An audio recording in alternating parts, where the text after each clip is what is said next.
Lucas de hecho dice, cuando Jesús aparece en escena tenía cerca de 30 años, el 26 después de Cristo. Después, si él nació en el 6 antes de Cristo y aparece en el 26, son 32 años. Cuando muere Juan Bautista, muere ejecutado por Herodes Antipas. Y según los evangelios, muere porque Herodes Antipas lo hace como regalo a la hija de Herodías, etcétera, etcétera. Según Flavio Josefo, Herodes Antipas lo mata porque temía que sus secuaces provocaran una insurrección antirromana con todo lo que eso hubiese ocasionado.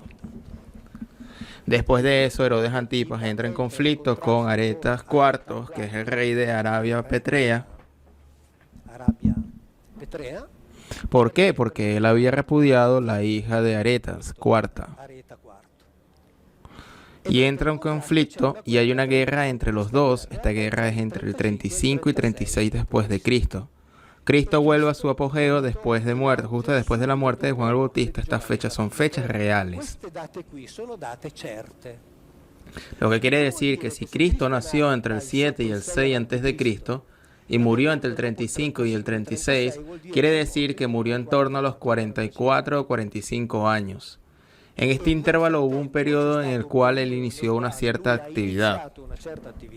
Y dado que esa cierta actividad no funcionaba y era demasiado peligrosa, quedó un poco en la sombra y regresó en auge en el tiempo de Juan el Bautista.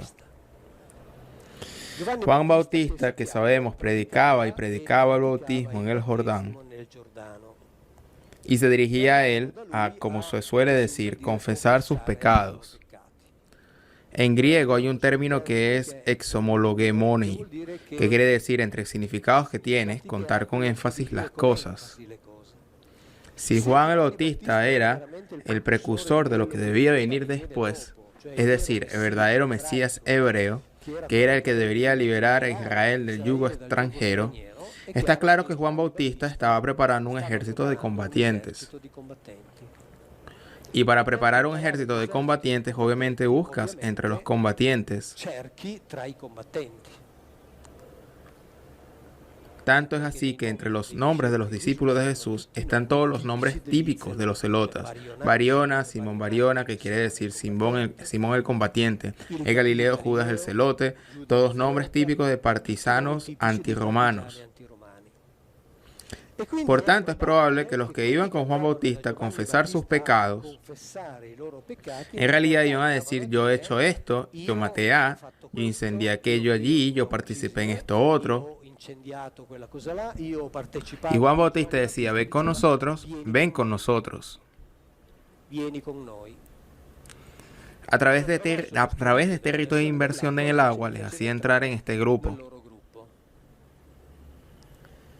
Juan Bautista se dirigía a los escribas fariseos y decía, vosotros, razas de víboras, si no practicáis la metanoia, a nosotros nos cuenta que metanoia significa la conversión, que pensamos en la conversión interna, no, sino cambiáis la mentalidad.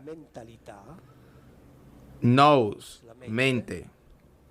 Nuestra hacha está allá bajo vuestros pies y os matamos. O sea, o estáis con nosotros o les matamos. Y cuando Jesús habla de la batalla final, dice que los derrotados serán echados a la Gehenna, donde el fuego arde por siempre. Y dice, bueno, claro, Jesús habla de infierno, no existe. O sea, el concepto de infierno no existe para nada. El Gehenna o Hinnom era el valle de torrente de Hinnom,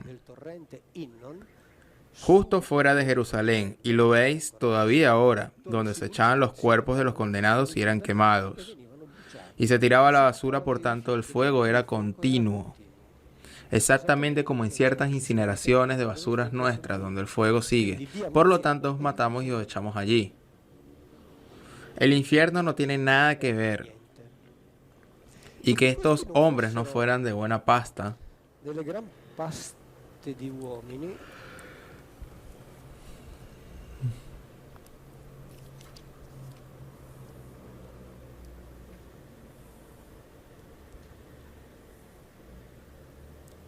Alguien de vosotros, imagino, ha leído los evangelios apócrifos. Y quien leyó los evangelios apócrifos, leyó por ejemplo el Evangelio de María o Pistis Sofía, habrá encontrado que María Magdalena se sentía amenazada por Pedro. Es decir, tenía miedo de Pedro. Y quien leyó el Evangelio de Tomás, leerá que Pedro estaba bastante enfadado por el hecho de que la Magdala supiese más cosas que él, porque la Magdalena era la compañera de Jesús.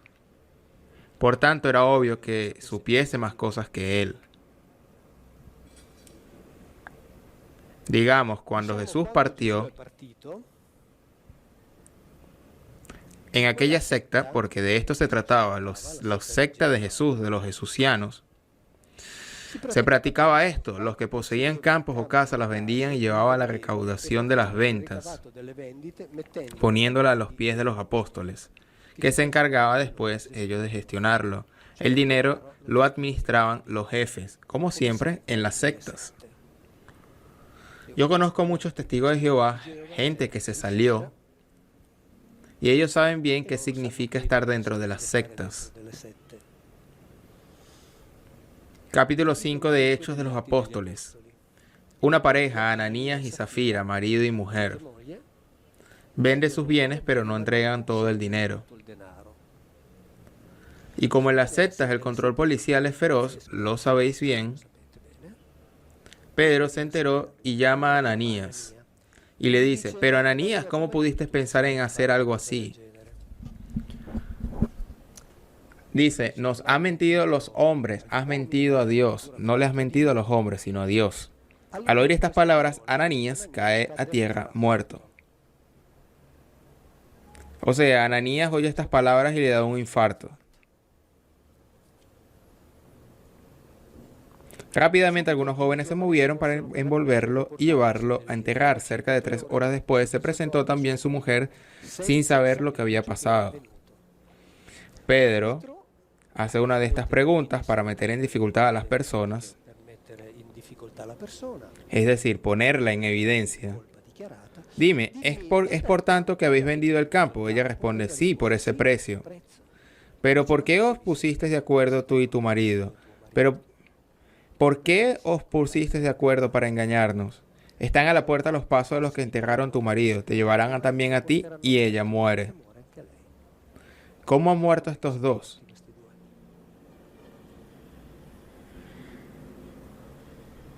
Los mató Pedro, así de simple. Y toda la comunidad hubo un gran terror. Nadie en aquella secta podía hacer lo que quería. Las órdenes eran esas. Y María Magdalena tenía motivos para sentirse amenazada por Pedro y tener miedo a Pedro. ¿Y sabéis quién dice también que mató a Pedro? San Jerónimo, el que tradujo la Biblia en latín en el siglo III después de Cristo, que en su epístola 109, versículo 3, habla de la dureza de Pedro cuando mata a Ananías y a Zafira. Después en la epístola 140 y algo se retracta y dice: pero es Porfirio que dice esto. No, lo hacen entender los hechos de los apóstoles. Pero este no era el grupo donde era necesario practicar el perdón 70 veces 7, hasta eso. Es decir, Pedro tenía que haber llamado a Ananías y a Zafira y decirle: a ver, chicos, entiendo, pero ya sabéis. La próxima vez procurad comportaros mejor, respetar las reglas. Os perdono, no les voy a matar. Pero no, este les mata. Esto es el principio de lo que es una secta. Pero como nosotros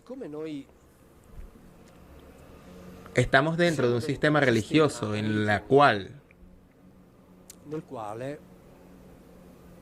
se empieza desde un conjunto de textos, de como os he dicho al inicio, no sabemos nada. No sabemos quién lo escribió, cómo lo han escrito, cómo eran leídos. Lo único que sabemos es cierto, como escriben los mismos biblistas de las universidades judaicas en Israel. Lo único que sabemos es que cada vez que lo reescribían, la cambiaban. Y lo cambiaban dependiendo de quién tenía el poder en aquel momento. Por ejemplo, como los fariseos creían que Después de la muerte había algo, introducían versículos, en los cuales hacían entender que después de la muerte había algo. Pero los saduceos, los sumos sacerdotes, no creían absolutamente que nadie de la muerte hubiera hecho algo, hubiese algo. Cuando caía en sus manos, por lo tanto, cada cual hacía lo suyo. Después dicen, ha sido inspirada por Dios. Pero después los hombres, obviamente. Entonces yo digo, excusa a Dios, pero un momento de atención en lo que escribían los tuyos. Los podías poner. Solo un momentico de atención en lo que escribían los tuyos.